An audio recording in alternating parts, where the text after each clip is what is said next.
Week 4 of the fantasy baseball season. Here's a few pitchers I look to sell and trade this week. The first pitcher, Christopher Sanchez of the Philadelphia Phillies. Off to a great start on the year. Sanchez, 24 and a third, 2-0 record, 31 Ks, a 2.96 ERA, 1.15 whip, and 2 quality starts on the season. So Philadelphia, they're playing good baseball on the year in the early going in a tough NL East. And Christopher Sanchez last season had a solid year, 11-9 record with a 3.32 ERA, but so far I think he's pitching over his head a bit. Obviously an ERA under 3. Strikeout rate is up a little bit from last season to this year as well. There's a few outings for Sanchez. April 6th versus the Dodgers, 5 2/3, no decision. 6 hits, 4 runs, a walk, 9 Ks. April 12th at the Cardinals, 6 1/3 got the win. 8 hits, a run, 2 walks, 3 Ks, a quality start. And April 17th versus the Giants, 7 innings, got the win. 4 hits, 2 runs, a walk, 12 Ks, a quality start. So Sanchez coming off a monster outing versus the Giants, who are off to a great start in the early going of the season. And that, obviously, NL West, the best division in Major League Baseball right now in the first few weeks of the year. His next outing tonight at the New York Mets, and the Mets are playing great baseball in the early going of the season. So coming off a great outing with 12 strikeouts, where it's not characteristic for him to strike out a lot of batters, is Christopher Sanchez. And even though he's pitched well last season and this year off to a good start, I still would put him on the trade block and see if anyone would give up a big price for Sanchez, especially if he goes out there tonight at the New York Mets and pitches a good game. So Sanchez, I'm not trading for anyone, but I just think he's pitching over his head a little bit. And anytime a pitcher who's been up and down throughout their career comes out and throws a gem like he did versus Giants, you want to see if you could get top value from the next pitcher, Tyler Mahle of the Texas Rangers. What a bounce back year it's been for Mahle after the last few seasons. A lot of injuries and inconsistencies have been a problem for him. On the year, 26 2/3, 3-0 record, 25 Ks, and 0.68 ERA, 0.83 whip, and 3 quality starts. Obviously, I don't believe it's going to keep up under 1 ERA, under 1 whip for Mahle. And he's pitching great baseball, obviously, where he was a waiver wire pickup only a few weeks ago. So anytime you could pick someone up off the waiver wire and flip him in a deal for someone with more consistency or someone with more upside, these are the type of deals you want to go out there and make. So like I said, Mahle, one of the best pitchers in fantasy baseball this season, but I don't believe it's going to hold up at this pace, even though versus good hitting teams, he's gone out there as well and got the job done so far this season. April 9th at the Cubs, 7 innings, got the win. 2 hits, a run, a walk, 4 Ks, a quality start. April 15th versus the Angels, 6 innings, got the win. 3 hits, no runs, 2 walks, 9 Ks, a quality start.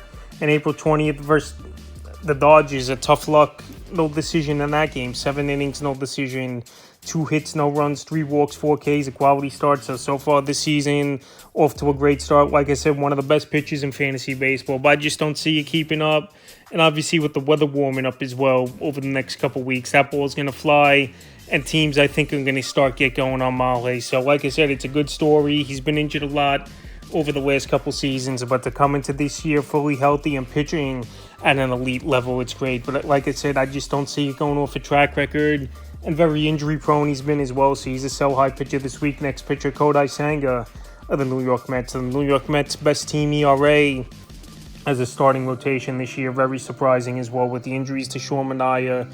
Frankie Montes lost Luis Severino in free agency, and they really didn't get an ace in this rotation. On the year, 22 2/3, 3-1 record, 20 Ks, and 0.79 ERA, 0.97 whip, and a quality start. So last season, Senga, he pitched only 1 game in the regular season and had obviously some opening starts in the postseason with the New York Mets. And I know a couple years ago he was good in his first season with the Mets, but so far off to an amazing start with New York. But this Met team might go to a 6-man rotation where some of his opportunities are going to be limited at some weeks as Senga, where he most likely won't be a 2-start starter many weeks this year. And also, like I said, he's been injury prone. Even in Japan, last season was injured the whole year pretty much as well.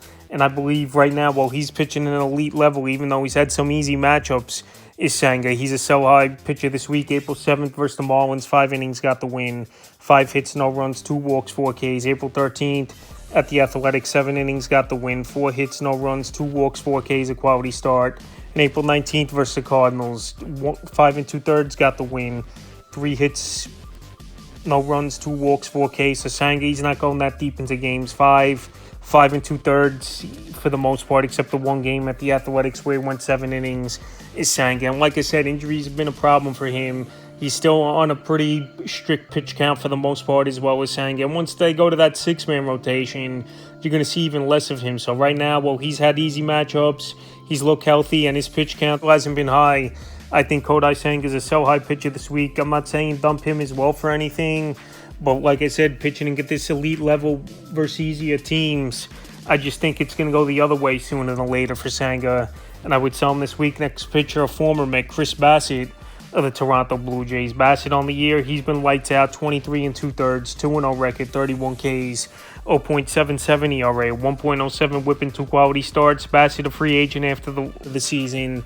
And, he's going to want to go out there and cash in, and rightfully so is Chris Bassitt. But like I said, he's never pitched at this level, even early in the season, is Bassitt, where he's been unhittable. He's a solid pitcher, no doubt about it.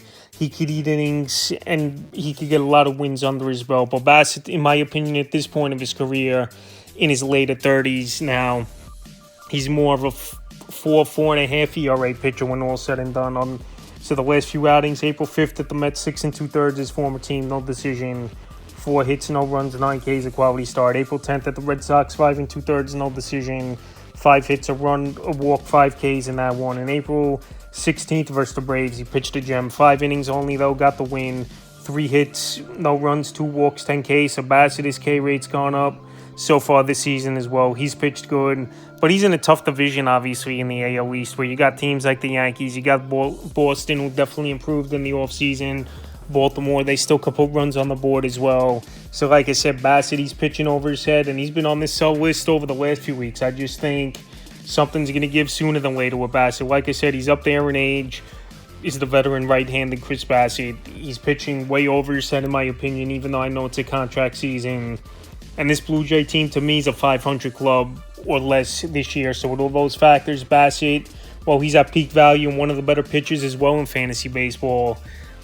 Fantasy owners should go out there and see what they could get in a deal for him in his next outings here tonight at the Houston Nationals. And the final pitcher, I look to sell and trade Andres Munoz, the closer of the Seattle Mariners. Munoz, he's been lights out this season. 11 innings, 1-0 record, 7 saves already, 14 strikeouts. No ERA, 0.91 whip. So the Seattle Marin team, they're going to get a lot of save opportunities for Munoz, no doubt about it. They're not an offense that's going to go out there, put a lot of runs on the board.